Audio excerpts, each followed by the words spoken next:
The question was, from this lady's understanding, the process of dying from AIDS is not a good one. And so she wants to know, from your Buddhist perspective, how does one deal with the process of dying from AIDS? Is that correct?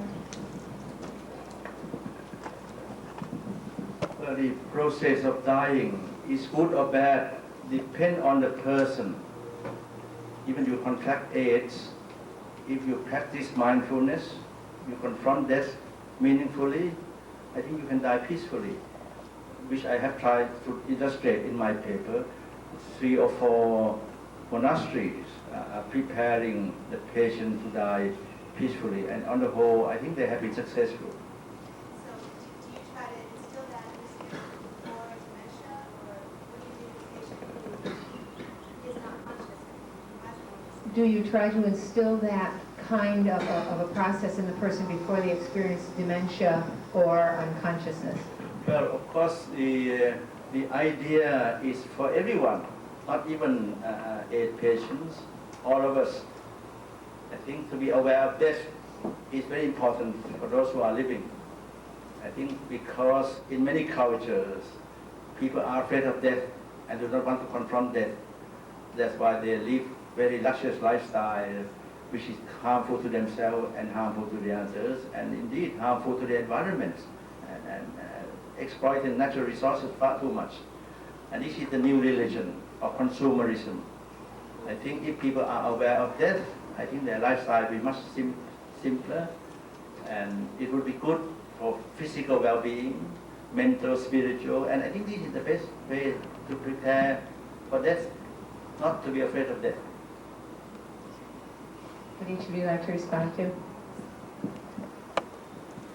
In hospice, and I've been doing hospice work now for about 10 years, we notice that as people are in their life, they're more so like that in their death. It's almost as if something gets magnified. And so what we can do to prepare is we can practice being how we want to be. Does that make sense to you? Become how you are inside, and there is peace there. When you find that, then everything follows naturally and peacefully. We are all in the process of creating our own death right now.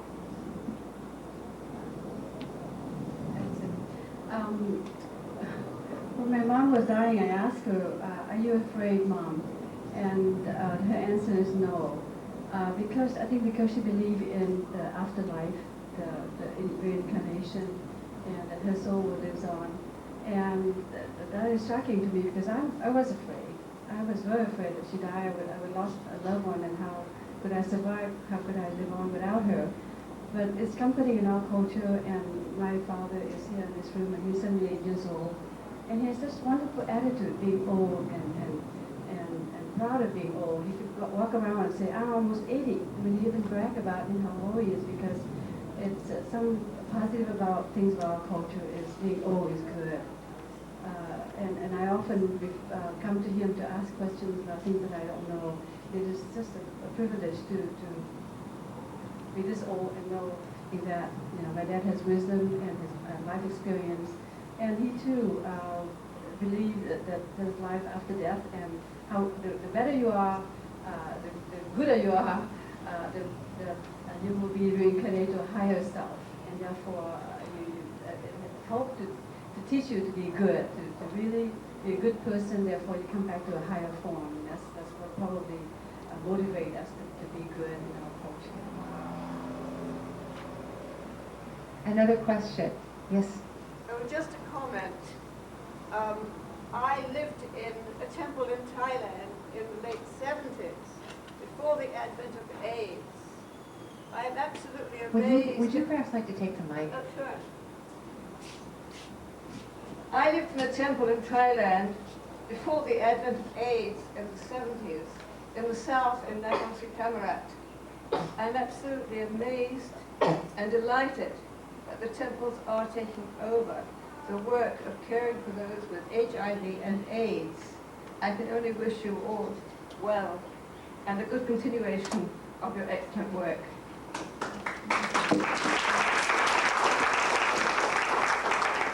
Thank you. Another question, yes, sir. I'd like to address this to Barb. Can you just elaborate on your interpretation of as a result of AIDS, there's an emergence of beauty? That kind of struck me. You have to take a poetic leap with me here now. He said, can I elaborate or clarify my statement that out of AIDS there's an emergence of beauty? It sounds rather ironic, doesn't it? Those two things just kind of don't fit together. I need you to take a poetic leap with me to embrace the whole. In every negative, horrible thing, there's a potential and indeed a real emergence of beauty. And I'll give you a concrete example, maybe that will help. When we find in our lives someone who is very, very ill with some horrible disease like AIDS, it's an opportunity to rise with beauty and care. That's what I mean. Does that help? It's hard to, Kind of hard to get, Yeah, it's isn't hard it? to get. How can anything that horrible be beautiful? right. Yeah. It's kind of, it's hard to explain because it sounds abstract, but yet at the same time, there's some of a concrete meaning, but it's hard to kind of pinpoint. It's hard to think on all those levels at one time, isn't it? It's both concrete and abstract. That's correct. And grasping the whole is what kind of brings that to reality. Can I add the Buddhist dimension? See, when you look at these flowers, they're very beautiful. And soon they will become ugly. And people don't like ugly flowers. But in fact, they will become compost. They will be very useful to grow other flowers. So I think all aspects of life, all aspects of nature are interrelated. I think once one is skillful in understanding that, you can interpret everything to be helpful, to be useful. See, that's, for a lot of people, it's the end of life. But from the Buddhist, life and death taking place all the time, every second. So the best moment is the present moment. To be mindful, to be positive. I think that's it.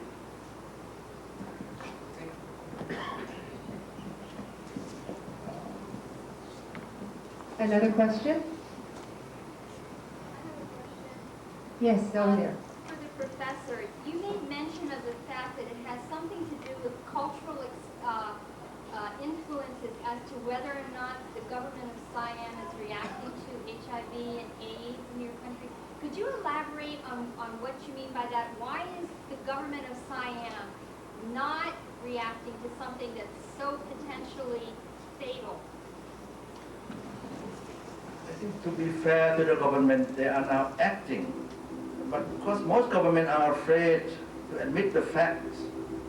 You see, I mean, recently Longman's encyclopedia said Bangkok is the capital of sex activities. The government became very, very angry. You see, and it's partly true. You see, most governments find it difficult to accept the facts. I mean, the American government didn't accept the Vietnam War until they made mistake until very, very end. And now I think with your president doing the same mistake again. Most governments do not like to admit mistakes, shortcomings.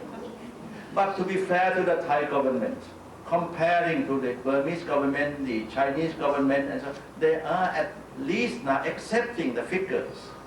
Of course, the figure is very much lower than it should be. And certainly, they try to do something, but most government, again, when they try to do something, it's not efficient. Red tapes and corruption and bureaucracy. But there are NGOs, and some NGOs have become very, very effective.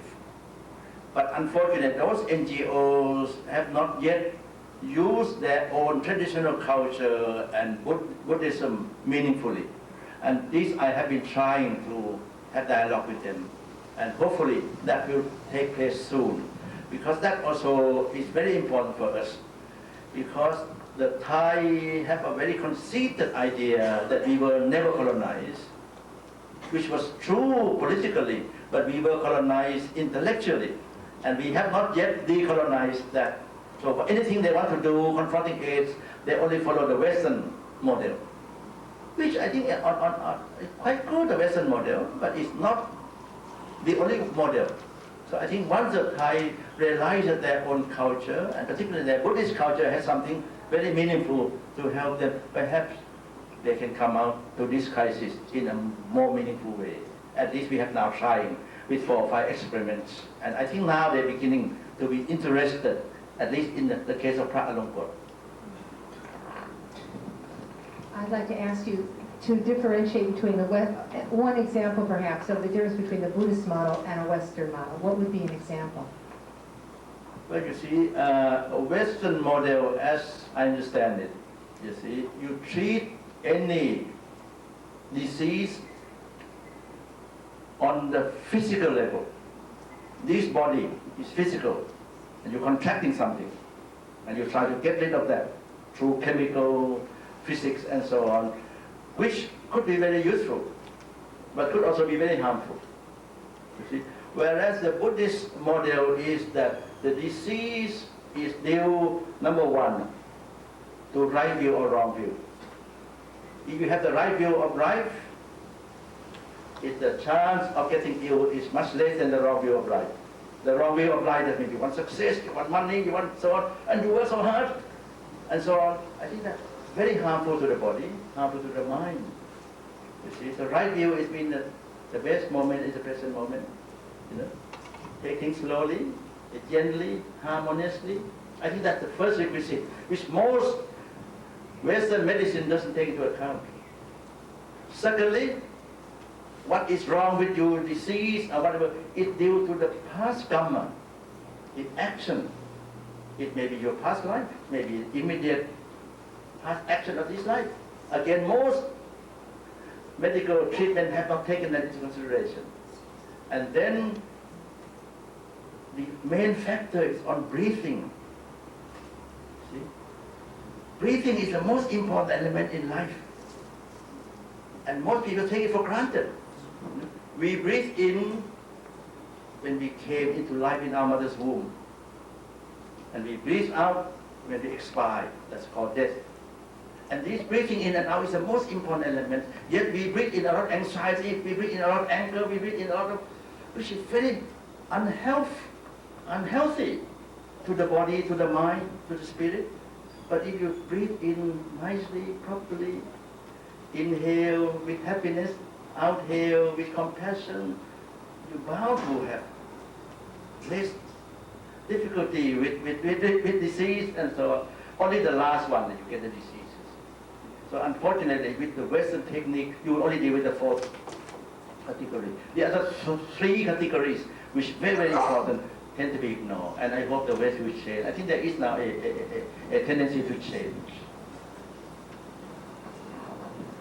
I guess I would just like to say that it is changing. When I came through seminary, we were asked to always consider the spirit of the person we would visit in the hospitals. Always. Yes, Akshay.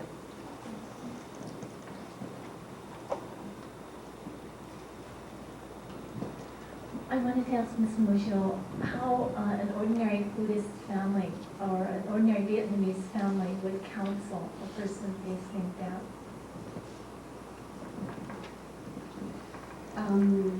As I mentioned before, the people who've left everything behind, now they hear the only thing that they retain and deep down in their heart and soul is the belief system. And for our agency is the one who sponsors the newcomers. And when in things of crisis, if they are Catholic, we refer to the Catholic priest. And if they are Buddhist, we either refer to the Reverend Chi Hai or Thong Hai. And often that's where they take refuge, and it seems like older people are more apt to go to temples weekly. For us to respect, well, Professor Kristen mentioned before, even though if you are Catholic or whatever religion you are, the Vietnamese people always have an altar with the picture of their ancestor on the altar, even if you're Catholic, you still have that in your home. And it's a worship of ancestors. It is very, very a big part in our culture. That answers the question that we refer to the Buddhist temple. There are 2 Vietnamese temples in Hawaii that we refer back to. Another question? Yes, ma'am? Yes, for the professor, I'm wondering if you have any ideas, and something with this, how to introduce into a Christian fundamentalist family some of the wisdom and compassion of Buddhism, an idea of mindfulness. I have one brother who died of AIDS last year. My father's response was that that was the judgment and punishment of God. I have another brother now, HIV positive, and becoming ill, so I could use some help with that. Yes, I think for me, the base of Christianity and the base of Buddhism is very similar. But if you take the institutional churchy establishment, sometimes you make God become so severe. A man with a long beard, just severe judgment. I think God is full of mercy, full of compassion. I don't think anybody who contracted HIV or whatever is punished by God. It's by our own action. You see, something is wrong. If something is wrong, put it right. Have a positive attitude. If you have faith in God, ask for God's love and God's grace. See, don't put God into a very, very nasty approach. Unfortunately, some of the ministers do. You see, so I think, I'm sure, with God's grace and God's love, and you, of course, this breathing is the most important. You can breathe in God's love, breathe God into yourself. God become really immanent. It's really wonderful. You see, the Buddhist approach could be adapted using skillful means for any religion. You don't have to believe in Buddhism, because in Buddhism, if you go to the hardcore of it, or there is no belief, it's only practice. You practice, The Buddha already recommended, if you feel that to kill is bad, then don't kill. But unfortunately, in the present culture, we are brought up to feel to kill is good. Because in the name of nationalism, in the name of right and wrong and so on. I think we have to recultivate ourselves to feel to kill is bad.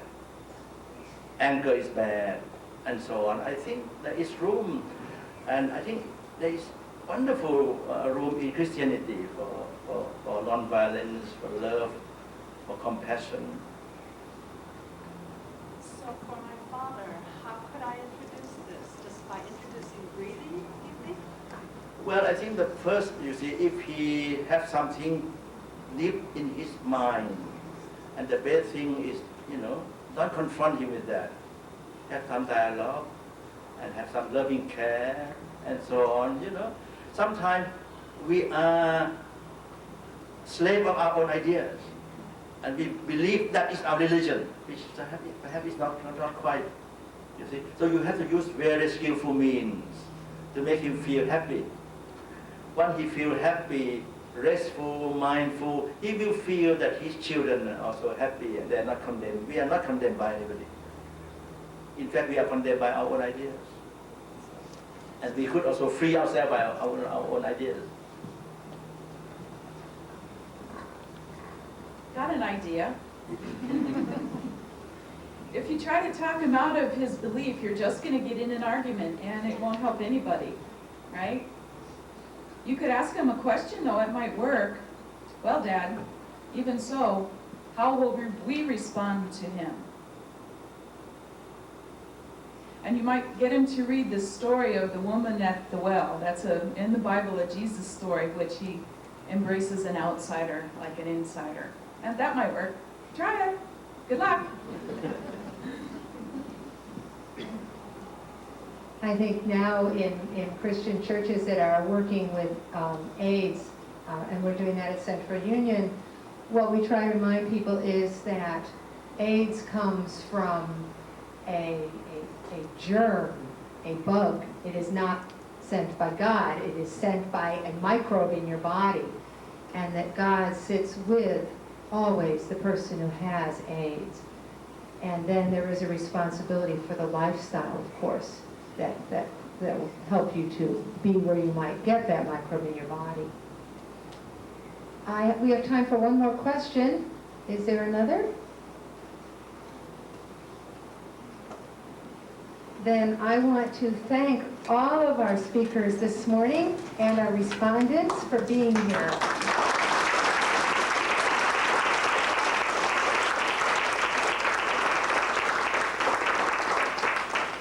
David, do you have a logistics announcement by any chance for lunch? Just for those who are in the class, Asian Studies 491, could you please, after you get your lunch, and Lekshay, do you want to tell us where we get our lunch? Just out here. After lunch, after you get your lunch, could you please go in the parish hall to your left, and we will all meet there for discussion. Thank you. And what time is everyone back?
Can you stand to the side when you talk to them? Can you stand to the side when you talk to them? And not in that when we came in the country, we imitate the Western type. That's what I refuse to dress in the Western dress. That they force us to wear.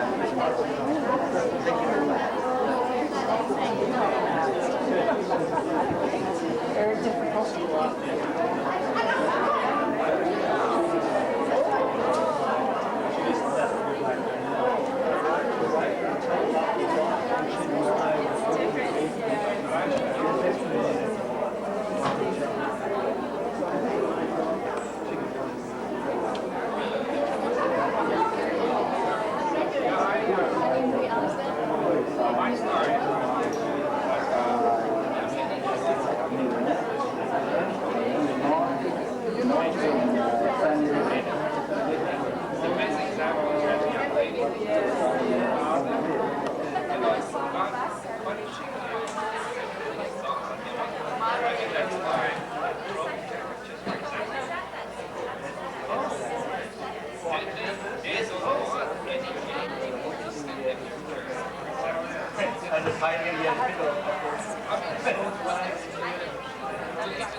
trying to use the mic, the zoom in mic. Can you see that? Right. I turned on the zoom in mic. I am at your service. If you will sign this, we need your signature. No, it's I forgot to buy lunch.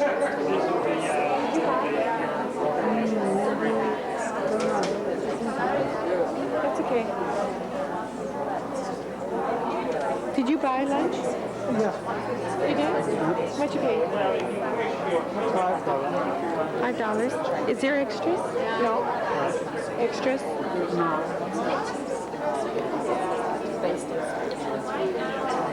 You didn't buy? No, I forgot. I was too busy trying to set up the camera. How do you eat?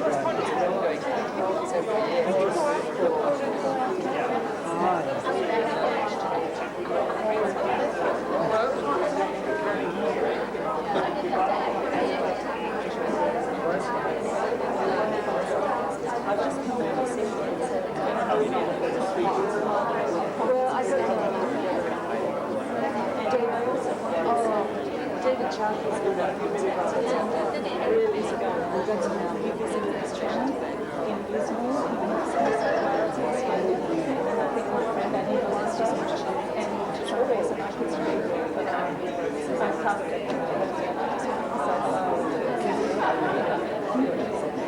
And in fact, I will watch the exams and stuff.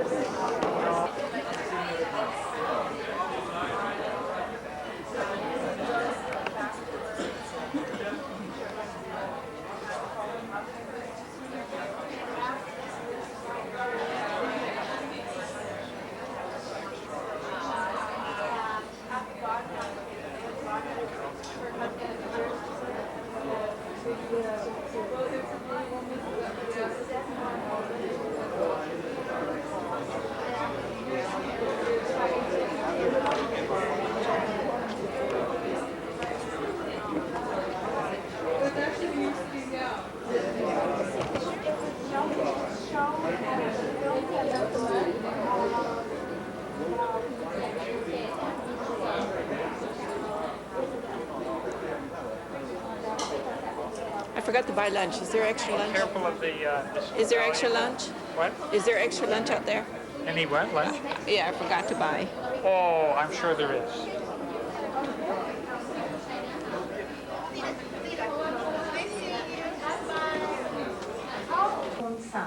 Which is the Korean temple in Palolo.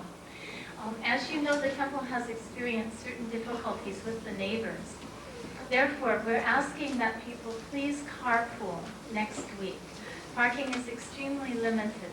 There are a few spaces on the inside of the temple. You drive right up into the temple and down, but very few. And if we have too many cars parking on the street, the temple is going to run into more and more legal difficulties. So please be considerate. If best, if possible, ask a friend to drop you off and pick you up later in the afternoon. The program runs from 9 to 4, and it's going to be a very interesting program right there in the temple with chanting and everything. So please try to come, but try to get a ride if possible. The other thing is that lunches will be provided. Like today, box lunches will be provided, and it will be Korean style. But in order to get a lunch, one must get the meal ticket before 9:30 in the morning, preferably before 9, before the program begins. Again, we'll try to provide a wonderful box lunch for only $5, but please show up early and buy your ticket. Otherwise, we cannot provide without tickets. So please try to be aware of that. Thank you.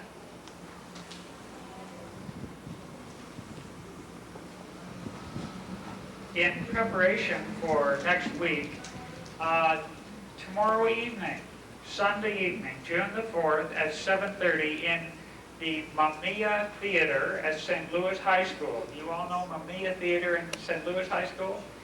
At 7:30 there's going to be a Korean Buddhist chorus event, which will be featuring both Mongolian Buddhist music and Korean Buddhist music. You talk about the wonderful diversity of Buddhism, whereas in The early precepts for monks and nuns, they said, well, don't get carried away with your music, kind of avoid it, keep mindful, keep alert. But in other forms of Buddhism, you have music. So here is a unique opportunity. In fact, I think we have the only professor of Buddhist music in the Western world is at University of Hawaii, Byung-Won Lee. We'll be doing a presentation next week. But to begin that, to get you in the mood, tomorrow evening, 7:30, Mamiya Theater, you can pick up tickets there at the front door. Are there any other housekeeping chores? Let me, therefore, with great pleasure, introduce our moderator for the afternoon. We are, you know, this is an imbalance. We have had a woman moderator in the morning, and now we have another woman moderator in the afternoon. What's going on here? Nothing. We're lucky, yes, we're lucky. I'm just delighted to introduce Dr. Barbara Ndaya. Barbara Ndaya teaches at University of Hawaii, and as she said, she is a historian really of this geographic area of the peninsular and island Southeast Asia. Her husband, Leonard Ndaya, to get the yin and the yang, also is a professor at University of Hawaii in this subject area. Dr. Ndaya has been teaching at University of Auckland, and we stole her away just a couple of years ago to come to University of Hawaii. She's now with the School of Hawaiian, Asian, and Pacific Studies, whereas she graduated from Cornell University, which wants to have the strongest Southeast Asian program in the country. Now she's here to ensure that we will, in fact, be the strongest Southeast Asian program. And so on this topic and this subject, we are delighted that she is moderating and guiding us through the afternoon. Barbara Ndaya.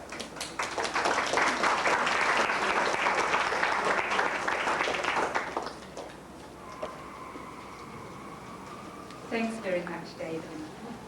I'm very pleased to be here. It's a wonderful experience for me, and I'm sure for everybody who's here. And this afternoon's session, which will be devoted primarily to discussions on Vietnam, leads on, in a sense, from this morning's, because Southeast Asia, Buddhism in Southeast Asia, as most of you know, is really divided into two broad schools. The Theravada school, which is found in Burma, Thailand, Laos, and Cambodia, and basically a Mahayana school, which is found in Vietnam. And in the development of Vietnamese Buddhism, China has obviously been extraordinarily important because of the geographical proximity and the political Vietnamese Buddhist community in Hawaii. And that has not been possible, but we don't want to forget those leaders in particular. There's a population of 30,000 Vietnamese in Hawaii, and 80% of them are Buddhist. But there are only actually 2 Buddhist monks and 3 nuns who must attend to all the religious and spiritual needs of these people. And I think you can understand that there's a great deal of call on their time. And in fact, this afternoon, the 2 monks are busy tending to these duties, and 2 of the nuns are in retreat. The 3rd nun, Venerable Thich Chi Hua, could not come today, but she has sent, she's very kindly prepared a written message, and we thought that before we began today, it would be appropriate for us to read that message to you.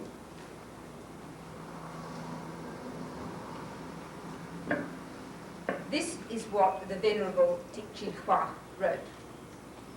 As you all know, the goal of all Buddhist schools is for practitioners to achieve Buddhahood, to become an enlightened being.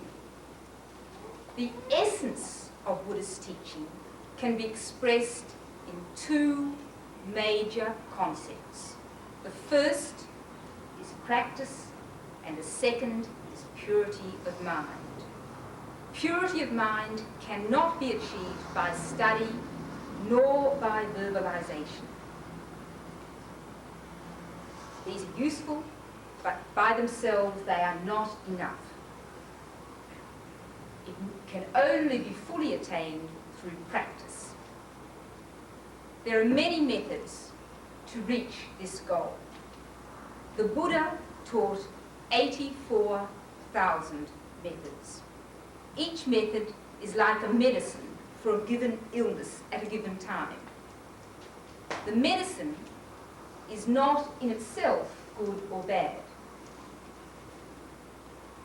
The goal is to cure the disease. Likewise, a method is not good in itself, it's not high, it's not low. If it fits the times, if it fits the capacities of the practitioner, it's a good method, for the method then fulfills its purpose. While we are still treading the path of practice and haven't reached the stage of enlightenment, all methods and schools are expedient. Among the 10 schools of Buddhism, Zen, Tiantai, and Pure Land are the best known schools in East Asia. The Pure Land school, in particular, has the widest appeal, especially in Vietnam. According to the Pure Land doctrine, most practitioners find the self-power approach or meditation to be too difficult. They need an additional power, the power of Amitabha Buddha. This involves the vow Amitabha Buddha made just before he reached Buddhahood. And this vow promised that he would welcome and escort all sentient beings to his Pure Land if that being would recite his name earnestly. When a practitioner is busy reciting the Buddha's name, that person cannot commit transgressions or violate the Buddha's precepts. Therefore, that person has effectively fulfilled the parameter or perfection of discipline. Likewise, recitation of the Buddha's name with a completely focused mind is nothing less than fulfilling the parameter of concentration. Once concentration is achieved, the mind becomes clear and still, leading to the emergence of innate wisdom. This method is profound yet simple and can be practiced at any time, anywhere, under any circumstances, with no special training or guidance. This method is seeking rebirth in the Pure Land, the land of Amitabha Buddha. Any sentient being who recites the name of Amitabha Buddha and prays for rebirth in the Pure Land will, on the deathbed, be welcomed and escorted to the Pure Land. The power of the Buddha's vow is so immense that no matter how heavy our karma is, by reciting his name in all earnestness, we can, in this very lifetime, be reborn in his Pure Land. For this reason, family members and relatives of a dying person regularly recite the Buddha's name and pray for the dying person to be reborn in the Pure Land. For he or she is no longer master of himself or herself. After the person has passed away, family members continue praying and reciting the Buddha's name and performing follow-up good deeds on behalf of the deceased, and hoping that these merits and virtues will be effective. The moments surrounding death are of critical importance, because most of the time, family members of a dying person are seeking guidance and help from spiritual advisors or leaders in order to preach the Dharma, enlighten the deceased, make him or her at ease and free of all doubts, able to eliminate all regrets, as well as thoughts of attachment to family and relatives. All family members of a dying person should remain calm, no crying, no weeping. They should recite the Buddha's name until the deceased's last moment. Family members should not disturb a dying person in any way. They should place a statue of a standing Abhidharma Buddha in front of the dying person so that he or she can see it. This will help the dying person develop right thoughts. The recitation should be loud enough for that person to hear and encourage him or her to repeat it, either aloud or silently. The recitation should not be too loud nor too low, but should be clear and distinct so that it can pass through the ears and penetrate deep into the dying person's consciousness. This helps him or her keep the mind clear and steady.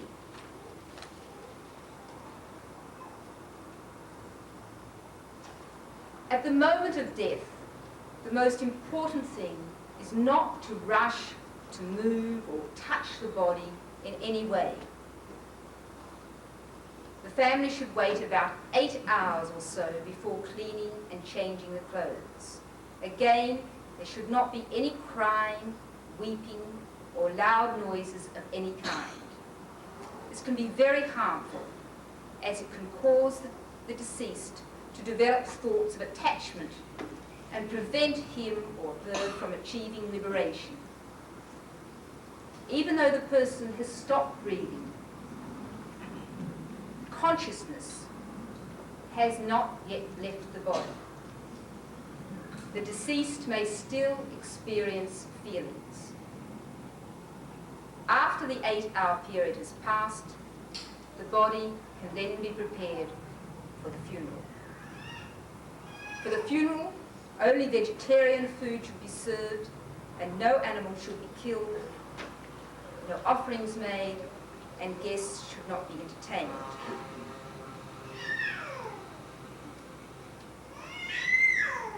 After the funeral, family members of the deceased continue praying and chanting the Amitabha Sutra on behalf of the deceased, led by spiritual leaders every week for 7 weeks.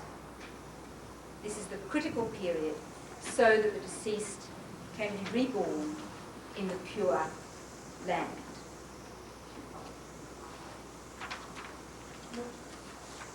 I'm sure you'll agree that that's a very moving statement from somebody who clearly has a great deal of experience in this area of living and dying.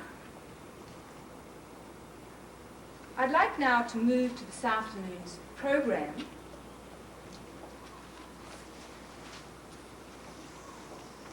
And our first speaker is Dr. David McCraw. Dr. McCraw, again, is a University of Hawaii staff member. He's a graduate of Stanford, and he teaches Chinese literature in the Department of East Asian Languages and Literature at the University of Hawaii at Manoa. He has a great interest in China's poetic and intellectual traditions and has done a great deal of work on the Taoist sage Chuangzi, who has often been seen as a model for Buddhist Zen masters. And because of the importance of that figure in the development of Buddhist thinking, David this afternoon is devoting his comments to you on that particular master.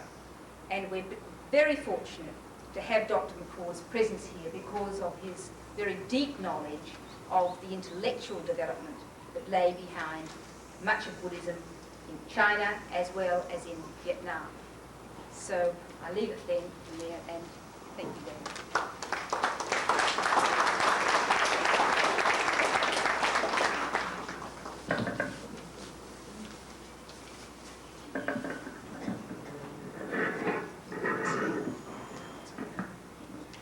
That looks more like it. Yeah, can you hear me back there okay? I'm not too used to mics.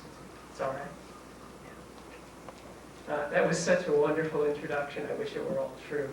But actually, well, I really should have been going next week because I know a little bit more about me, 300 years old, and it has some interesting things to say about dying and living. And the word I translate as living is also the Chinese word for birth. So there are times when I say something about living, and you might want to consider the notion of birth there too. It sort of struck me getting ready for this.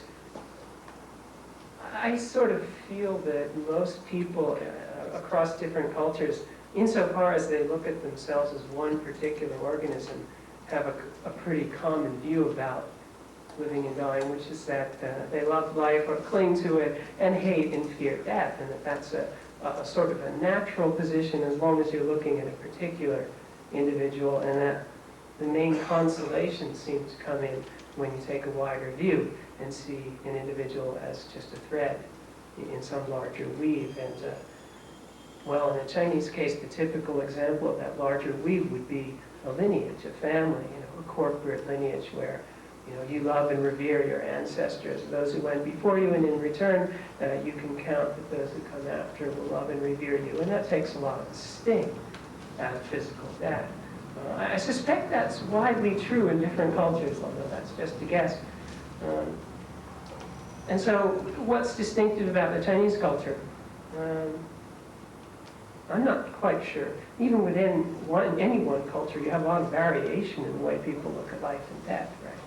I mean, Socrates and Joan of Arc didn't look exactly at death the way we do, probably. At least not from the stories. What's distinctive about Chinese views? Well, I was going to talk about it the whole time. But Ned Davis did such a good job of precisely that topic last week at the Academy of Art. Did any of you hear that lecture? Probably because most of you were in this course, you didn't. He did such a good job on it, I just couldn't bear the thought of trying to follow that same lecture a week later. So instead, I'm just going to pick out one text. I think that off the top of my head, if I had to say there's one thing about Chinese attitudes toward living and dying that are distinctive and probably not unique, but distinctive, it would be the notion of continuity. Everything living, and in fact everything at all, is more or less made of the same stuff, the same sort of living energy, which Chinese call qi, and some of you would call ki, and some of you would call vital energy or spirit or some moving force. But there are different kinds of qi, and the grosser forms of qi are just things, right? And there are demons, and there are people, and at the rarefied end, you have ancestors and spirits and all. But all these things can move back and forth. I mean, demons humanize, notoriously, right? People turn into demons if you don't treat them right when they die. Things can become animated, and even spirits. Well, spirits are often conceived of as having animal form, etc. And of course, when you die, if you have sufficient mana or whatever, you might become a great ancestor or even a spirit. So it's all one cozy little world, right? Where things move back and forth comfortably. Now that's what I mean by continuity. You can find that in Zhuangzi, as a matter of fact, in this text. You can find it in a million places. Living and dying are strands of a single rope. Living is the follower of dying, and dying is the begetter of living. I mean, you could, on almost every page, you can find things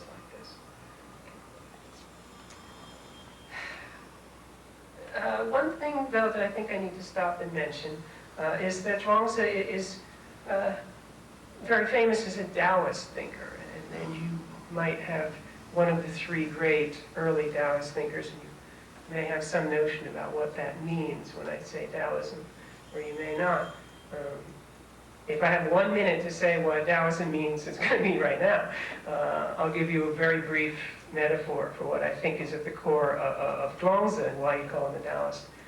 Imagine that all the choices laid out for you, things that are good and bad and white and black and love and hate and all that stuff. Imagine that they're picked out for you on the rim of a wheel. And we have fans, we don't really have wheels. Fans will do. And so, my son is good to me, that's on the plus side of the wheel. Someone else is bad to me, that's on the minus side. For Zhuangzi, the simple point is that the wheel is constantly in spin. And that presents radical problems for sticking to any one preference. Right? Of course, if the wheel's on a cart or something, then it's only relative. If you want to find a place that's relatively stable and involves less anguish and less angst, well, then you have to look for the hub, right? And that's the place where you haven't picked out any love, hate, plus, minus. And the hub might not actually be still. I mean, if you're in a car, it's not still, but it's relatively constant. Right? So that's more or less what I mean by Taoism, and what I suspect is close to the core of Zhuangzi, maybe. And that is rather different from other Taoist thinkers. But I don't think I'll go into that, because you don't really want to hear that much about Taoism. So I'll dispense with that. And instead I'll tell you a few stories. Because given Zhuangzi's attitude about points on the rim of the wheel and what's at the hub, you might expect him to have a different idea about living and dying than maybe we do. And in fact, I think that's the case. And some of the stories that illustrate how Zhuangzi thinks about living and dying, how he treats, what happens when people die, and how do we react, are kind of amusing. So, well, I hope they are. Maybe they're amusing. The first one that I wanted to share with you is quite well known. I suspect a lot of you know it. It's from the outer chapters, and I'm mostly going to stick to the inner core of the book, but this one's too good to pass up. It's a very famous story. Zhuangzi's wife died, and his friend came to the funeral, or to his home, and he found Zhuangzi sitting in the courtyard, singing and banging on a pot. Probably his wife's cooking pot, I don't know. And the friend said, "This is too much. You grew up together, you bore children together, you grew old together, she died. And not only don't you mourn, but you're sitting here banging on a pot, that's just going too far." And Zhuangzi said, "Oh, not so." He said, "When she first died, do you think that I, of all people, couldn't be moved?" But then I thought back, and I thought to her beginnings. And there was a time she had life, and there was a time before that when she had no life, she had form, a shape. And a time before that when she had no shape, but at least she had this vital energy, this chi. And a time before that when there wasn't even vital energy, and we were just circling around in some sort of vague, blurry wonder. And there was a change, bang, and it was chi. Another change, and she took shape, and another change, and she was born, and another change, and she's passed on. And, well, it occurred to me that now when she's lying in this, at peace in this great room, that if I followed after bawling and sobbing, that I would be out of sync with the destiny, with her destiny. And so I stopped. It's kind of a well-known story. You heard that before. Some of you have, yeah. There's a lot you can say about it. I think the one thing I want to say about it most is that, shit, why couldn't it have been his wife mourning Zhuangzi? I mean, why does the woman always have to die? But there's a reason for bringing that up, really, because I'm going to be arguing today that that wouldn't be possible. It couldn't have been his wife mourning Zhuangzi with the same kind of iconoclastic attitude. It wouldn't have worked in that society. You couldn't have found it in the book. It doesn't sound fair, and it isn't fair, but we'll come back to that. I suppose the ordinary point people tease out of it, though, is that, grieving is natural. And then wouldn't mourning be natural? Wouldn't it be just as natural for Zhuangzi to go through normal mourning ceremonies for that society? Right? What would be unnatural about that? Isn't that just an expression of how we feel? And this is something that he problematizes. And I guess the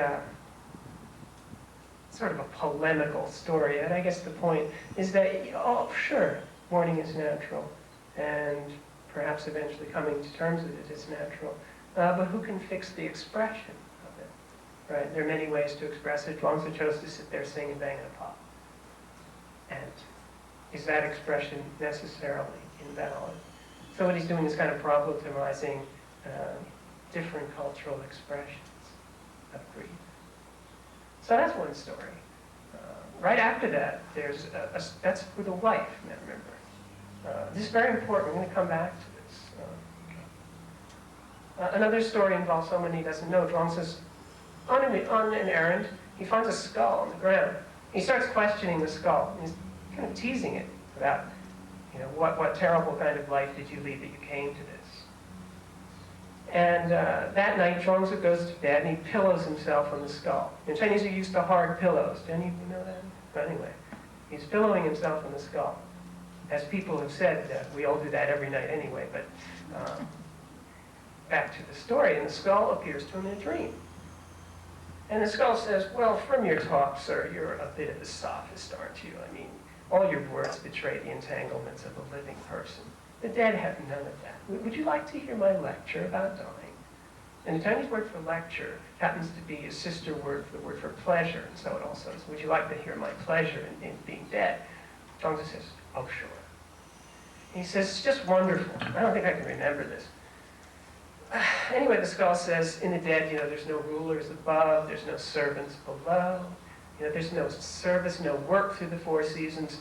We just sail along with the springs and autumns of heaven and earth. It's wonderful. He says a bit more, but that's probably enough. He says even a king couldn't be happier than the dead. This is very different, in Western society. Achilles is supposed to have said, better the most wretched of workers on the poorest of land is as a sort of a menial than king of all the slaves under the yellow springs. Anyway, Zhuangzi feels that this skull's words are a little unbelievable, and he said, come on.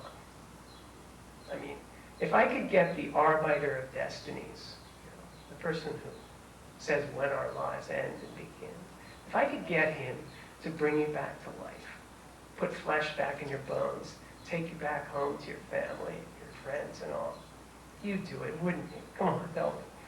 And the skull wrinkled its brow and frowned. And it said, no, how could I give up the joy of the greater than a king on his throne, to come back to the living? Well, there's again, there's a lot you can say about a story like this. Oddly enough, some of the commentators seem to think that the whole point of this story, this little drama, is that death is better than life. In other words, they believe the skull. And that always struck me as a really odd move.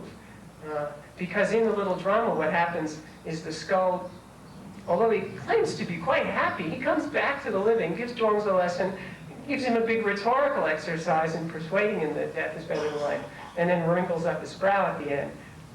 The way that the skull is depicted, he's really a little more engaged in living than you would expect, right? So maybe it's not quite so simple. But I think, to me, the point of the story is that you've got this confrontation, this dramatic confrontation between a skull who's depicted by a living person and a living person who doesn't understand death, and they really don't meet. They really don't get it. They don't connect at all. And I suspect that's more the point of the exercise. At any rate, after you've read it or heard the story, it seems to me that one moral you could tease out of it is that having been confronted with the life in dying, which is the skull, who comes to life, then why should you suffer about the death that can come to the living? Possible point there, I don't know. There are lots of stories. When Zhuangzi is going to be buried, his disciples want to give him a fancy burial, and he says, no. I'll take heaven and earth for my coffins, and I'll take the stars and the moon for my burial jewels, sun and moon for my pair of discs to cover my eyes. I'll take all the things in the world for my funeral gifts, and my funeral arrangements are set. What more do you want to add? And his disciples say, but Master, if we just leave you out here, you're going to be eaten by crows and kites. And Zhuangzi says, yeah, above eaten by crows and kites, below eaten by ants and crickets. I mean, you take from one to give to the other. Why be so partial?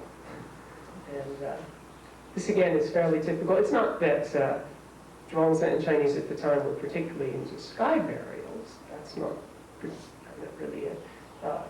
I think it's rather more the notion that as departing guests at the end of the banquet, we owe our hosts a meal, and why be choosy about where, right?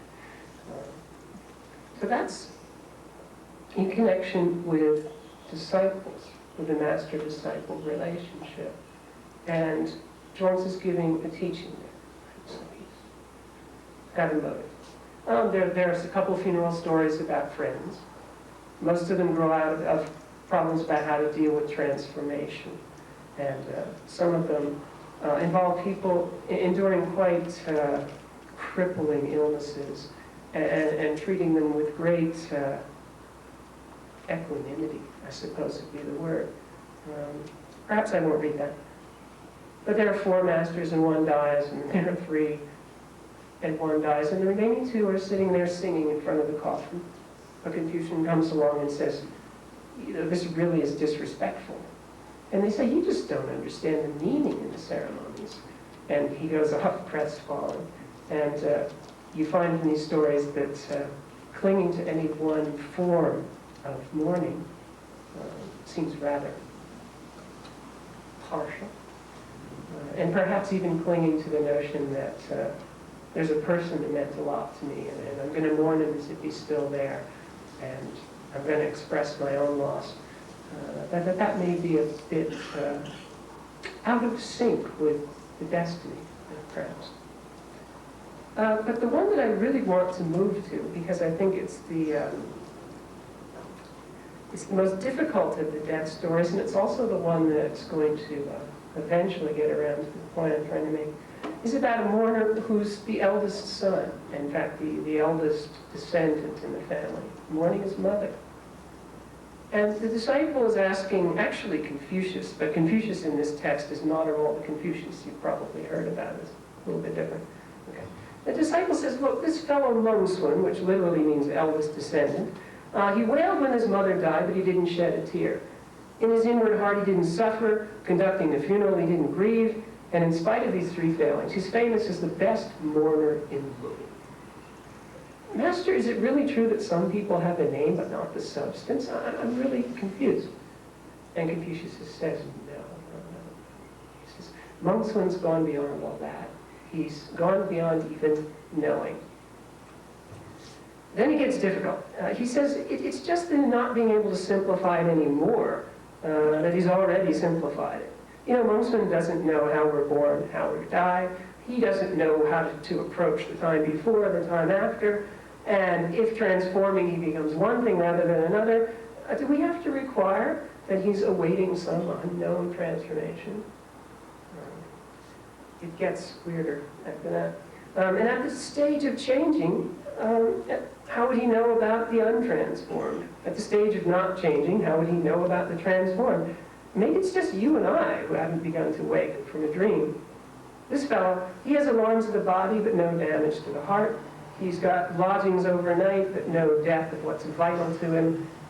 It's just that he's wakened. When someone else mourns, he mourns. And that's simply the way things are. Or perhaps that's simply how he suits himself. Then it gets even more difficult. He says, how would I know? Sentence before, he says something like, well, people, you and I, we put I into it. And this word I, in Chinese wu, is homophonous with another word which means wake up. So it may mean that you and I do things wakefully.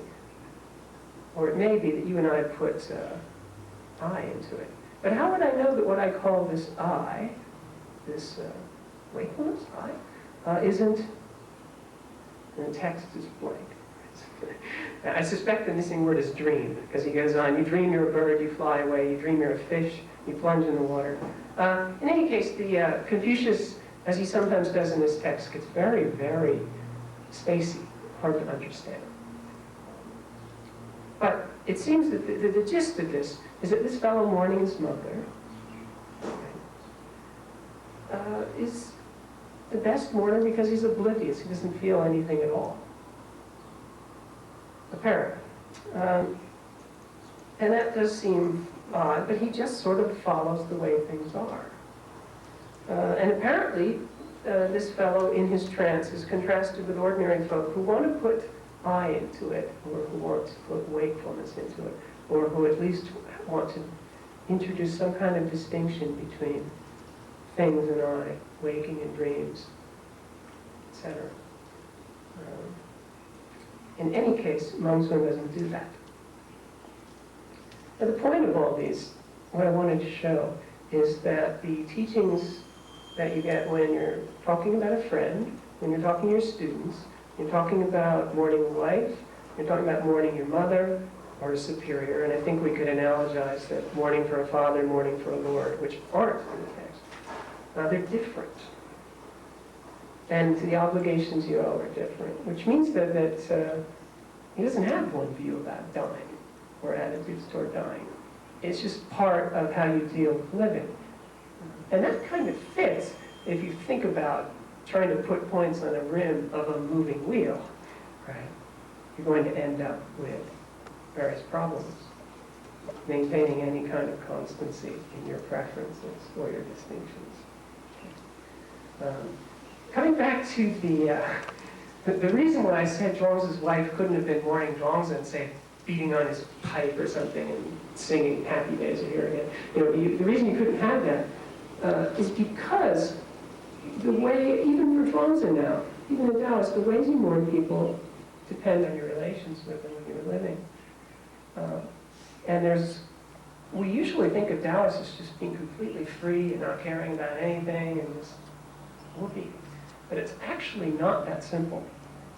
And there are chapters in Zhuangzi, for example, where he says, to a fellow who's in service, a fellow who's serving politically, and says, what do I do to maintain my sanity and my stability? And Zhuangzi says, look, you're stuck. There are two ways in life you can be stuck. There's the command, there's the charge. That's what a son or daughter owes their parents. There's nowhere you can go to escape that. And if you're serving your Lord, well, that's a matter of right and wrong, a matter of honor. You simply can't avoid that anywhere. So there are certain times for Zhuangzi when what we might have thought just to be sort of culturally conditioned situations, where we might have thought that the code owed is sort of unnatural. He doesn't feel that way at all. He doesn't really make that distinction. I suppose it would be a little like riding a wave. If you're in service to a lord or bound by a code of filiality, then you simply ride with the wave. You don't worry about whether that's culturally conditioned, natural, whatever. It's overwhelming, and you ride it. And so actually, the way that Zhuangzi looks about death in that view, it turned out to be exactly the way he deals about life, and it depends. But you look for the hub of whatever's spinning. Now, this is very easy to understand, I think, in essence, which makes it kind of appealing. I think it's almost impossible to practice, but you probably know more about that than I do. And yet, there is something here, and I'll just tell you a little story of my own to end it. My own teacher in grad school, when he was 59, and he was at the top of his field, and he had a lot of students, a lot of people depending on him, lots more to write. He got esophageal cancer. He died in 6 weeks. And, he was a person definitely who loved life, hated death, and had a lot to live for. And esophageal cancer is also a very nasty way to go. But in spite of his pain, he said, and actually wrote, because you can't speak in this last weeks of that, actually wrote that he found Zhuangzi a great consolation. In fact, that he felt ready to die now, which was quite I don't know, it blew me away at the time. And so in his last days, surrounded by friends and family, and presumably Zhuangzi, and a few gallons of morphine, he actually passed away with a great less anguish and bitterness, I think, than he would have otherwise, although it's a little hard to tell because he was in a coma the last few days. But ever since that, I think Zhuangzi's always, I've always had more and more respect for Zhuangzi, and so I hope that you find something in these stories, and maybe you can even tell me if there's any relation to Vietnamese notions. But thanks for bearing with me.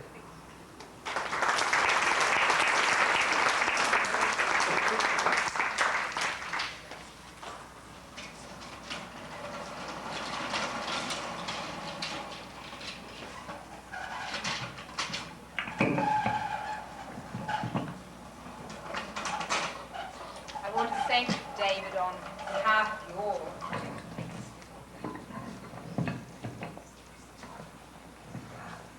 I want to thank David on behalf of you all. It's rather nice to know that somebody who lived such a very long time ago and in a very different culture can still have something important to say so many hundreds of years after he lived. I think Zhuangzi himself would be pleased about that. Well, now we do want to move on to Vietnam, and our next speaker is Professor Steve O'Hara. He's well known to many of you. He's a frequent traveller to Vietnam. In fact, a few years ago, he helped to organise the trip of the then president of University of Hawaii, Albert Simon, to Vietnam. Professor O'Hara teaches Vietnamese literature and language in the Department of Hawaiian and Indo-Pacific Languages and Literatures at the Department at the University of Hawaii at Manoa. His current interests include developing computer resources for the study of Vietnamese language, a very exciting project because he's putting materials on CD discs. And this research project, the one that he's currently working on, involves putting on disc the greatest Vietnamese movie about the war, entitled When the Eighth Moon Comes. And because of the importance of this award-winning film, which was made in Hanoi, arrangements are being made to show the film later on in this particular course. But I'm sure that Professor O'Hara will have something to say about that, and in the discussion too, some other points may come up as well. So without taking any more of his valuable time, I'd like to ask Professor O'Hara to step to the podium, and the mic is very much his size rather than mine.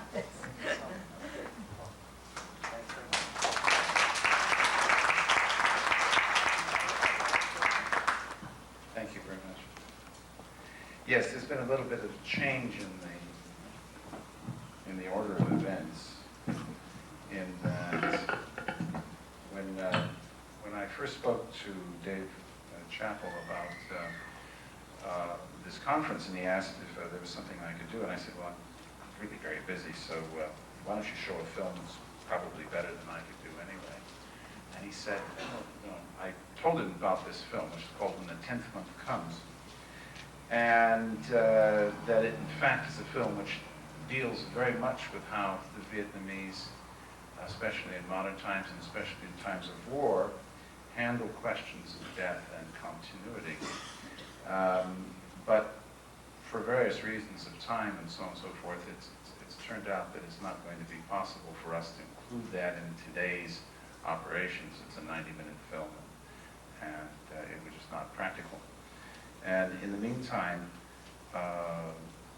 we chatted about other kinds of things that needed to be said, so I'm going to be actually talking about something which will ultimately lead into maybe a better understanding of the background, which the members of the audience can take with them when they do see the film, which I understand they are arranging for a showing of later in the series. Is that right? Is that correct?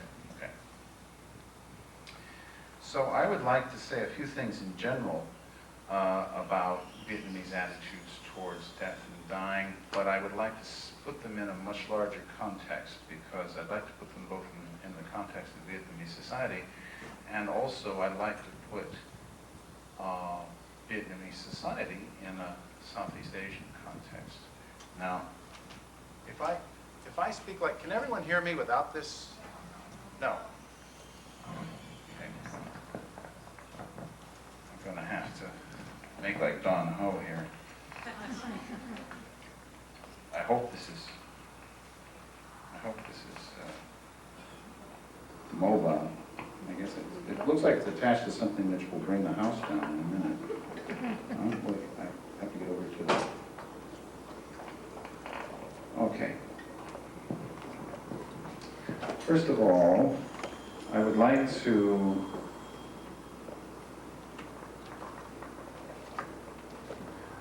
put up on the board sort of a simple chart and also some terms that I would like you to sort of keep uppermost in your mind while we talk about some of these issues. So I'll have to put this thing down.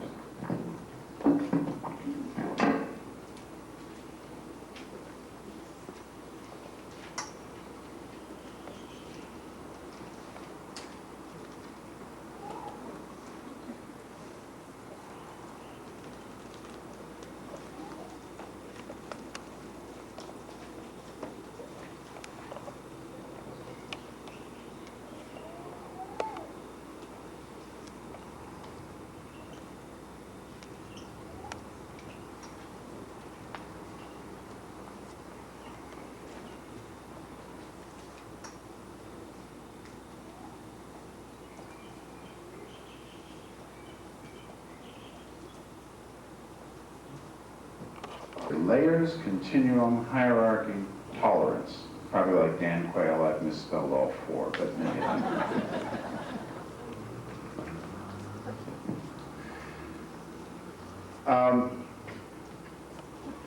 these four ideas, or the ideas that are represented by these four words, are suggested, larger concepts that are suggested by these four words, intertwine with each other to set the stage for what we'd like to talk about. Layers, because in fact in Vietnamese society, there are layers of belief and layers of practice. These are not only layers as we normally think about them in a stratified society, you know, as you think of social layers, upper class, middle class, working class, something like that. These are layers which are also existent within the minds of individuals. In other words, in one's own mind, there are layers of ideas and practice and ways of doing things.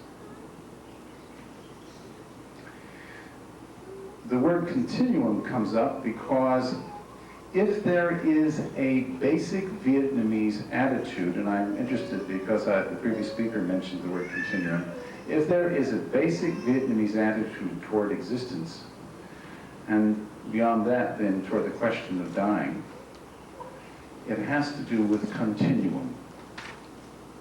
Continuum. And when I say a basic Vietnamese attitude, I'm talking about an attitude which permeates Vietnamese society, regardless of whether the person we're talking about is nominally a Catholic, a Buddhist, a member of the Hoa Hao, a member of the Cao Dai, or any of the other various sects and religions that have adherents in Vietnam, or for that matter, an a-religious person or non-religious person. The next word I put up here was hierarchy. Hierarchy is in relationship to the continuum. The attitude toward continuum is a continuum which has hierarchical layers. Now this is different from layers here. This is layers of practice, belief. When I talk about hierarchy, that is within the continuum, there's a hierarchy of spirits. I'll make all of this much clearer in a minute, but I just want to tell you why I'm using this word. And at the bottom, I put the word tolerance. It will start being apparent when I say some other things that there's a good deal of contradiction between the layers. That is to say that if one believes in the continuation of souls through many reincarnations, which is certainly an aspect of Buddhist thought, then there are aspects of Vietnamese practice which seem to contradict it, which don't believe at all in this and which don't act in this way in any way. In fact, the central tenets of Vietnamese national belief are rather different. So how can one believe in one and believe in the other at the same time? And I think it's very important for us to retain the notion of tolerance. That is to say, within the mind of the believer, one can tolerate quite contradictory notions. One can be a Taoist, a Buddhist, a Confucian, a Catholic, and a communist all at the same time. And I know some people who are.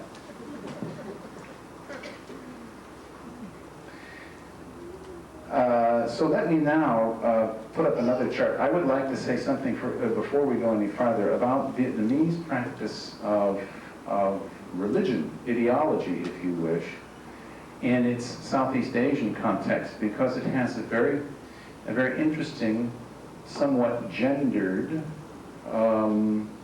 aspect to it. I'm going to have to put down this thing and draw a chart for you.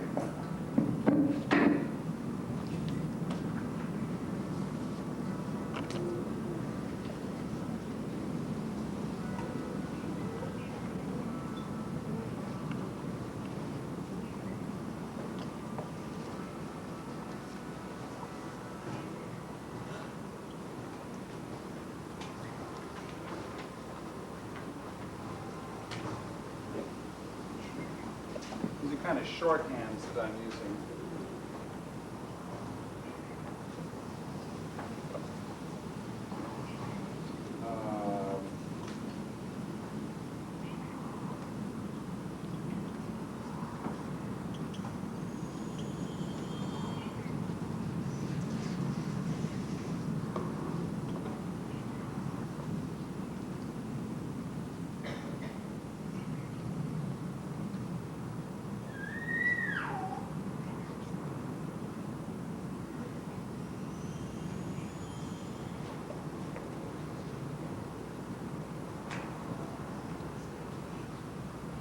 I don't have enough space. No, let's do it. Here, I have two spaces. This I is for ideology, this L is for language. Throughout Southeast Asia, and I've divided it up here for reasons mainly of language and ideology, into the Philippines, Malaysia, Indonesia in general, is a very broad category.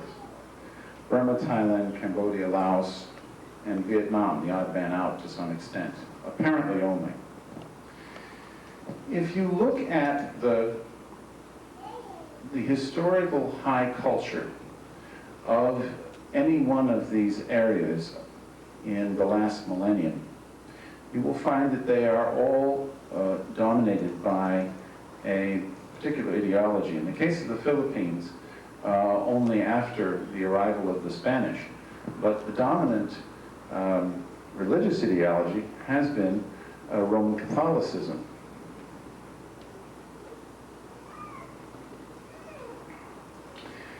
And in the Malay-Indonesian world, the dominant high layer, there's been more than one, obviously.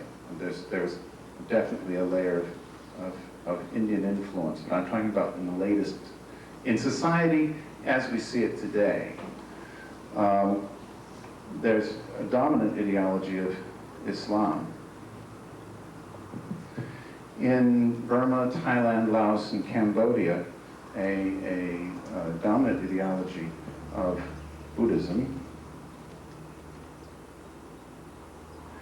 And in Vietnam, overall, especially since the 15th century, a dominant public ethic, if you wish, of Confucianism. And I was interested to note the handout that we had earlier here by Mai, or I believe called Buddhism in Vietnam, mentions in the very back that the Buddhist temple offers the lay devotee a locus for personal salvation, ceremonies of spiritual efficacy, rituals to strengthen fundamental Confucian values, which is interesting, the temple for strengthening fundamental Confucian values, which is interesting because actually Confucianism really is a dominant ideology.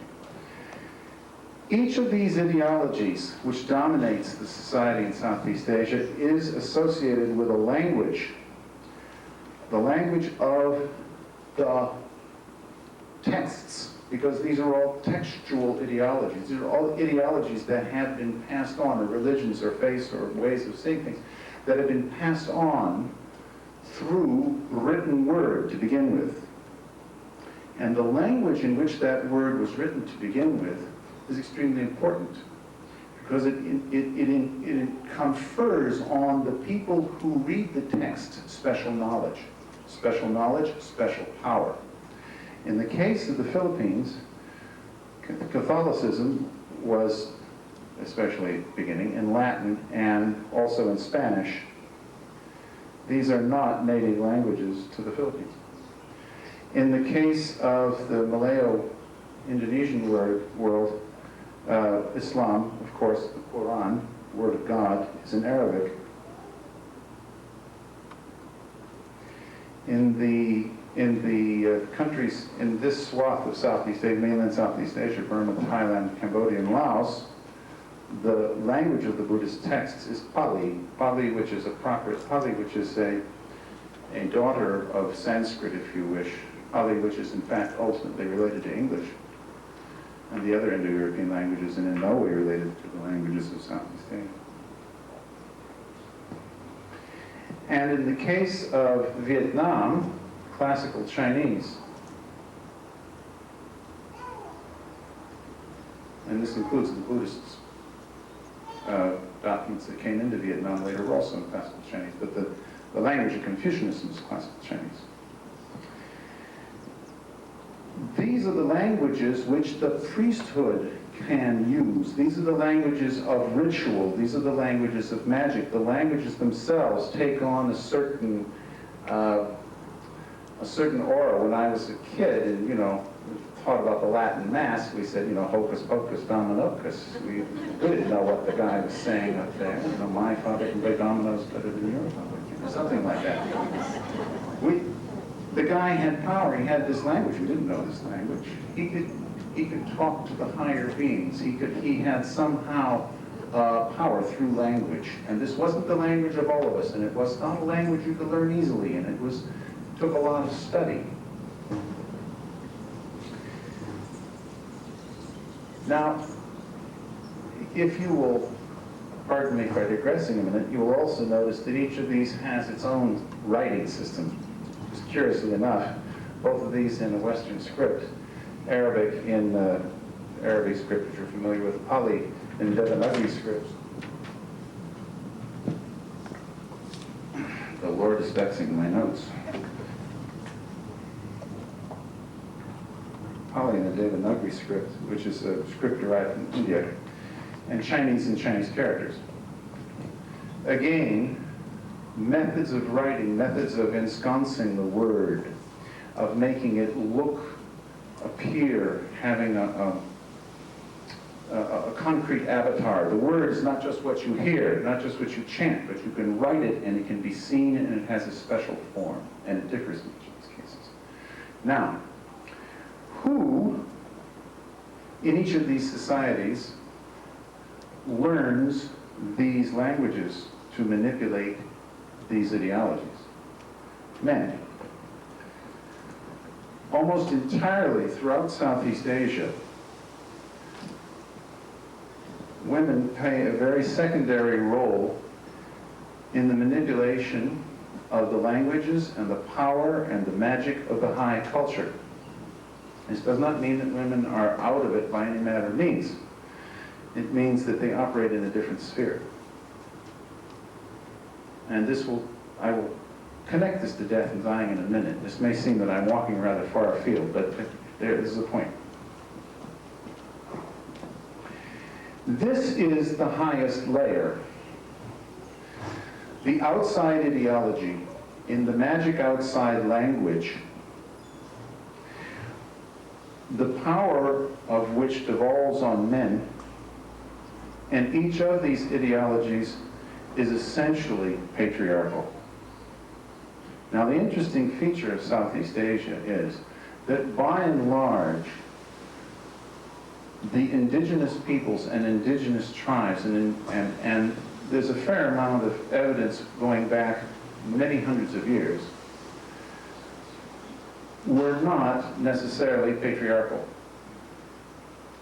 That's not to say that they were necessarily matriarchal. They could have been bilateral or had many other varieties of organization, but almost always in these earlier societies, these sub-societies, women played a very important role and were able to own property and frequently own land and frequently, in fact, pass the land down through the female line. And there's evidence in very early Vietnam that women were not only of an equal status, but were in fact at a very, very high status. The first revolts against Chinese incursion were led by women. And this was noted by the Chinese as a very odd thing about the Vietnamese, that the leaders of the first major revolt against Chinese domination, which happened in about 41 AD, were two sisters, or probably the co-wives of a single person. I bring this up because there seems throughout Southeast Asia to be a gendered relationship between high culture, language, power,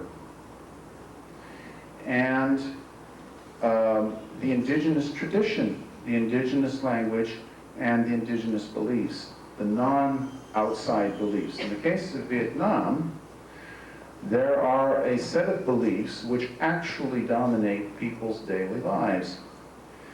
They have been layered over by Buddhism, by Confucianism, by Taoism, but they are essentially Vietnamese, and they operate essentially on their own dynamic, and I'm going to say something about them now.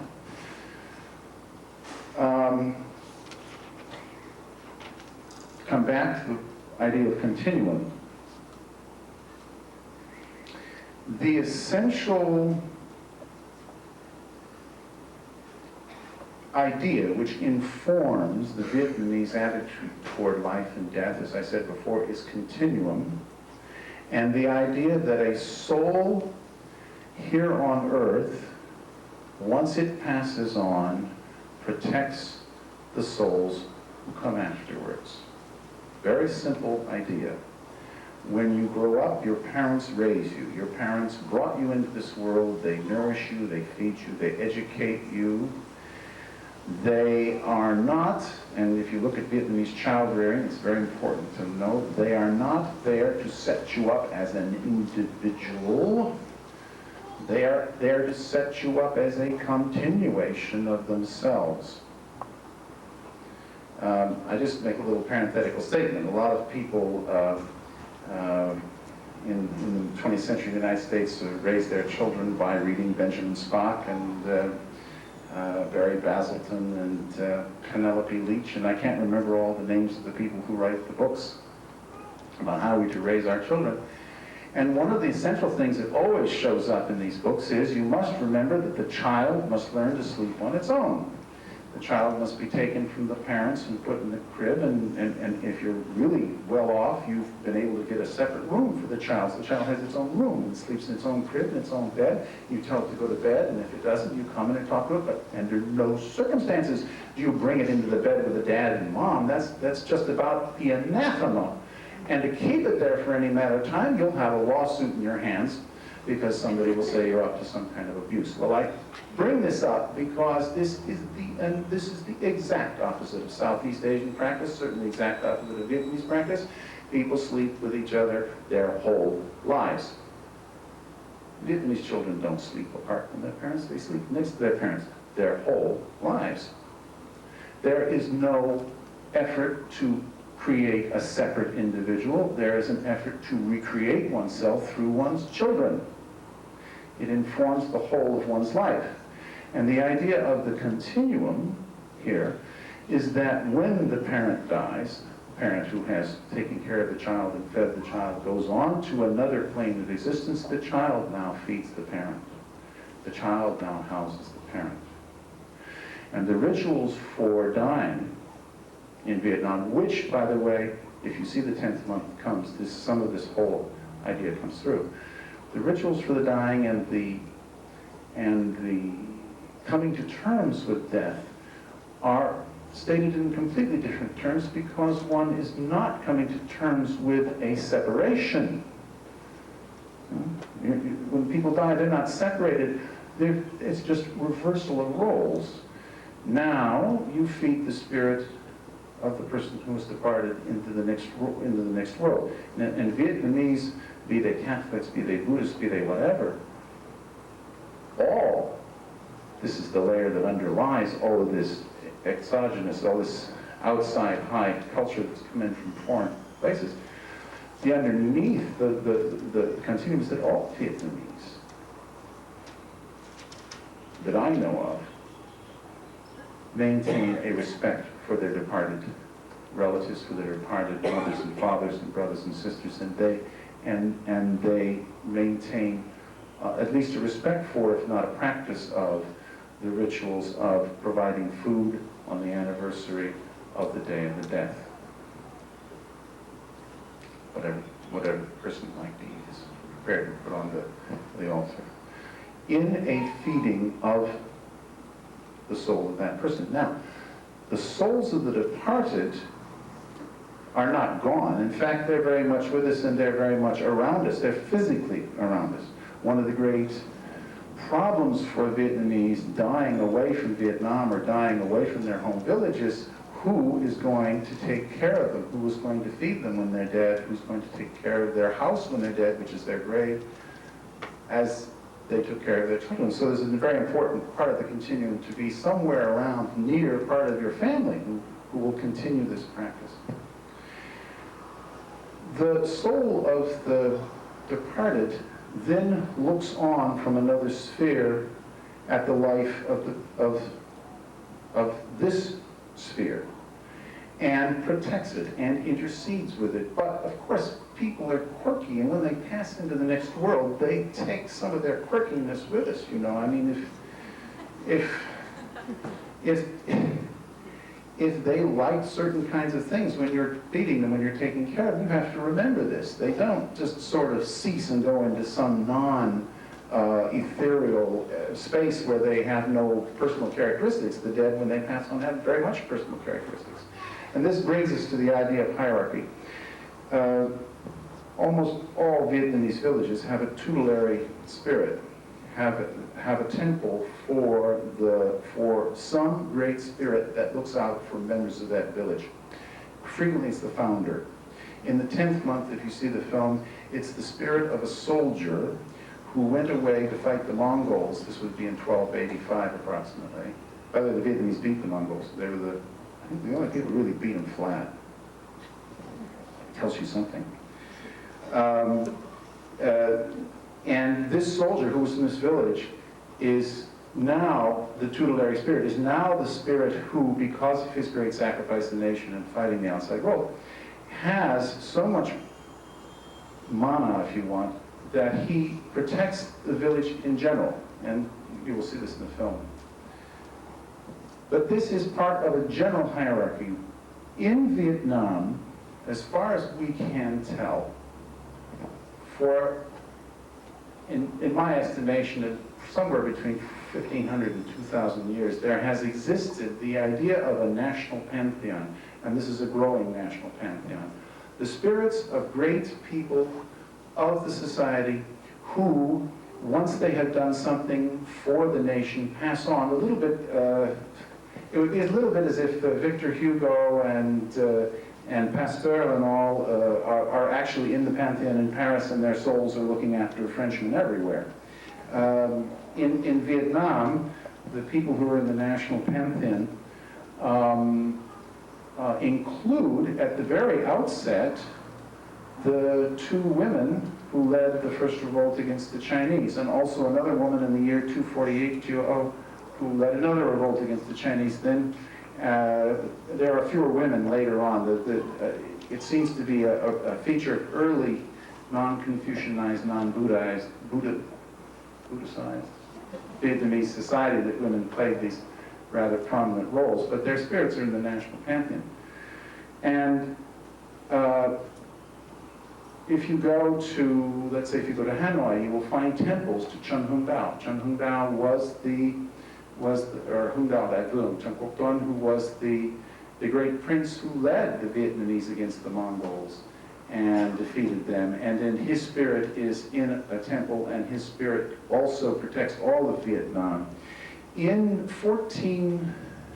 beginning of the 15th century, 1407, 1408, the Chinese invaded Vietnam once again, and they ruled the country for 20 years. But they were finally thrown out by a famous Vietnamese hero named Le Lai. And he had a famous advisor to him, a strategist named Nguyễn Trãi. And Nguyễn Trãi and Le Lai are also part of this pantheon of people who are then added. But the reason I bring them up is because when the Chinese were defeated in 1428, Nguyễn Trãi, who was the amanuensis, he was the PR man for Le Lai, wrote all his speeches, wrote a great speech for Le Lai in which he said, we have pushed the Chinese out, they have gone home, we are free once again, and this is due to the intercession of the spirits of our ancestors who looked upon our enterprise and favored it. So that the spirit of Chun Quoc Tuan, of Chun Hung Dao of 1285 was already operative and protecting the operations of Le Lai in 1285 and then protecting the operations in 1428 or whatever. My main point being that there's a hierarchy. These things keep going on and on and on. So that there's the idea of the hierarchy of protecting spirits as well as the continuum along space and time. And I think that whole operation becomes humanized and becomes visible if you see the film, The 10th Month, which is essentially about how a young lady who has lost her husband at the front copes with breaking the news to her father-in-law. That's the central theme, and the theme of continuity in some sense. Well, I'm sure I've come to the end. Yes, Mr. Bond. Thank you very much.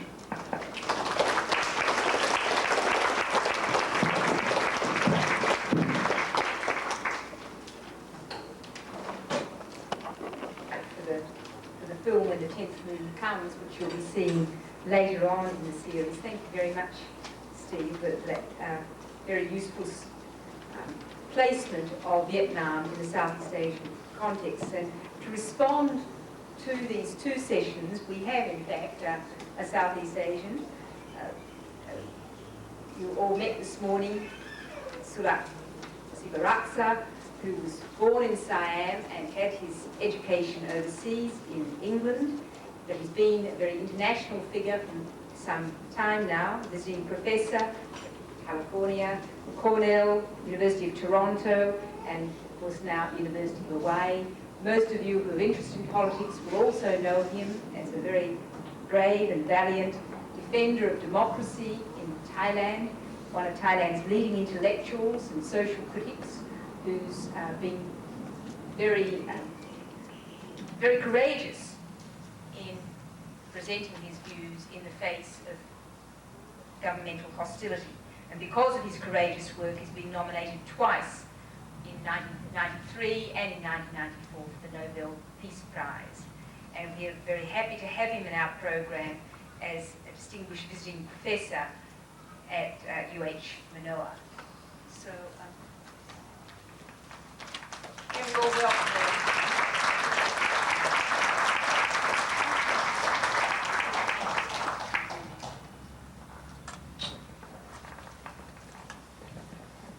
I think my response to the two very interesting papers would be from an overseas Chinese perspective of contemporary Southeast Asia, and mostly from Siam, my country.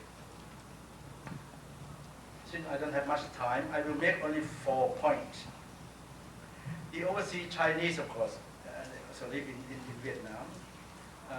on the whole, overseas Chinese tend to look more to this world rather than to the next world. So that means that your ancestor will relate to you and help you if you look after them well. That's why their graves is very important. It's got to have the right direction with the wind and the water, and of course the sacrifice and everything is mostly for the benefit of the living. The death, of course, some of them could become godly beings, could be spiritual beings, demons, ghosts, and so on. But anyhow, they're all related to you. For instance, the 8th month, if you feed the hungry ghosts well, they will be kind to you. Otherwise, they will be harmful. The same on New Year, you feed all the local gods so that they would go up to heaven to report to the big gods that you will do very well, and so on. So everything of the other world relate to this world. You see, I mean, on the 5th month, the Chengmeng or the Chinese go to their ancestral graves to worship, but at the same time to plan what would be the next enterprise that they can help each other. So very much success-oriented, money-oriented. I think that's the first one. So living has been here now, death will only help the living. That at least the prevailing view of overseas Chinese in Siam. But the Chinese in Siam, if they need Buddhism, it's only for funeral service. And they can either go to Vietnamese monks or Chinese monks. So Buddhism from the Chinese is purely for funeral. Buddhism deal with the next world, and with this world we don't need Buddhism. The second point, of course, is the male-oriented. The Chinese feel that the males are superior, the sons are superior, the daughters are no use. I think in China still now they still kill their daughters. Of course, this is entirely different. In the case of Siam, in my country, the females are regarded as more superior than males. We are matriarchal system, society.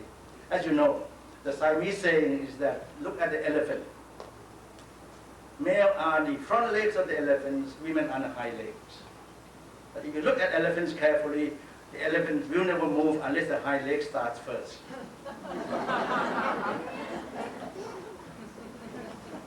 So I think this is the main conflict. And perhaps this is where the overseas Chinese in Siam is different from any other country. I think number one, because of the female factor. Because the Chinese who came to Siam in the early days came alone. The male came alone without their wives. Because they married already in China, but they married Siamese wife. And the Siamese wife made very clear that Thai Buddhism is superior to Chinese concept of value. So the women play a very, very large part. And the Chinese, number three, the Chinese concept is to take and not to give. Obviously, you know, they were very poor and they went there to look for money, look for success. So the idea is to take. Even when they pay respect to their ancestor, the food is returning home to eat, to share among themselves. But for the Siamese, to give is more important than to take. Because as the first step in Theravada Buddhism is dana, generosity. You offer food to the monks every morning, and your son, in fact, the only good thing about having a son is that he could be ordained. But from the Chinese, to be ordained a monk is the last thing that you want in life. You are so a failure that you become a monk. But for the Siamese, at least you must become a monk for 3 months or 3 years. And of course, the Siamese wife make very clear, very strong that her son must be ordained temporarily. I think it's the conflict of values.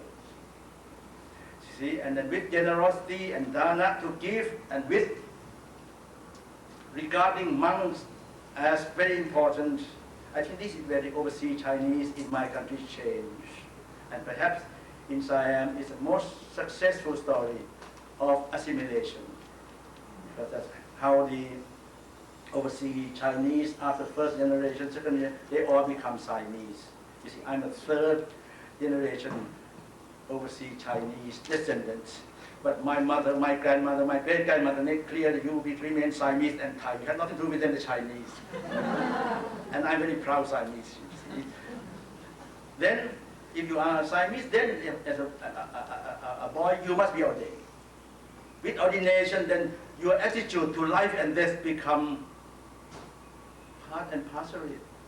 To live and to die, you're preparing. You see. Whereas for the Chinese, death is something else. That you only deal with them for the benefit of living. Whereas with Theravada Buddhism, death, dying, living become part and parcel. And to prepare for that, to be generous is good. First of all, you start by training to be generous, that dana, and then you start next step is sila, how not to exploit yourself, not to exploit others. And then you start with bhavana, meditation. That's where you're aware of birth and death, living and dying. And this world and next world will become all interrelated. Next world, the ghost, and so on are important, but they are related to us. We all become one. I think that's how the value chain tremendously. Once you recognize the importance of the female contributions, and once you see the spiritual tradition is stronger than the material one. At least that's how I understand it.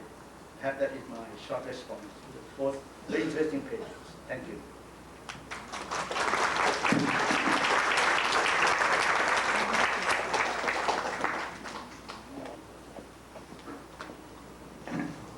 I must congratulate all our speakers that kept very much to time, which is always one of the problems in a session with a number of different contributors. So we have half an hour on the program scheduled for a discussion period, and some of you may have particular questions, your points that you'd like to make. So I think we can open the floor now for general discussions, and perhaps we could ask the Mr. Surak and David and Steve, maybe you could come up to the front just in case people have particular questions. Wherever I travel in Southeast Asia, the priesthood is male, and the people who come to the temple are female. And this is, of course, a generalization, and obviously men come to the temple as well as women, but that the maintainers of the temple, the people who are there to make sure that everything works, to make sure that the monks get fed, to make sure that do all the sort of dreary work of keeping things going, tend to be women.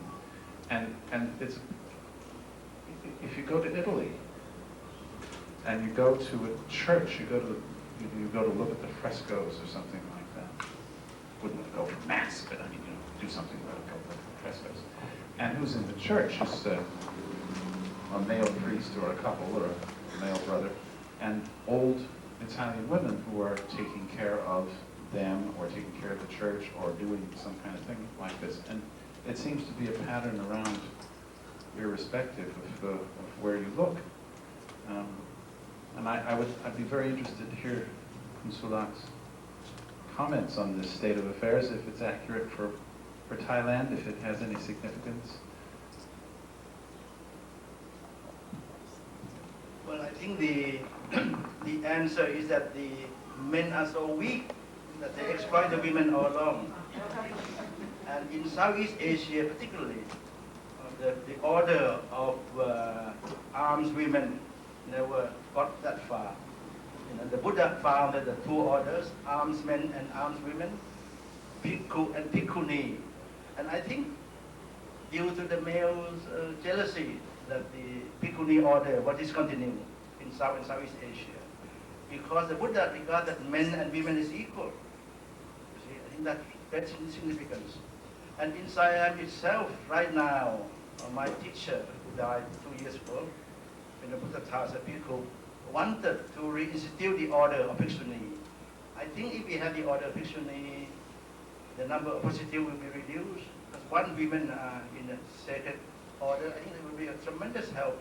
At the same time, we have quite a number of female masters of meditations in our tradition. We have quite a number of leading figures in the religion.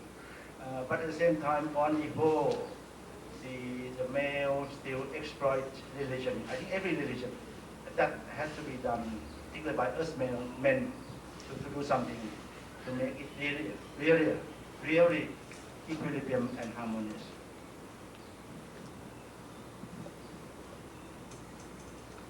Professor, I wonder if I could just, coming on from that, you said something which makes a lot of sense to people who know Southeast Asia, but perhaps for some people in the audience it might need a little explanation. You said that Buddhism was something that you used at funerals for dying, but for this life, it's for many people, it's something... No, I refer mostly to the overseas Chinese.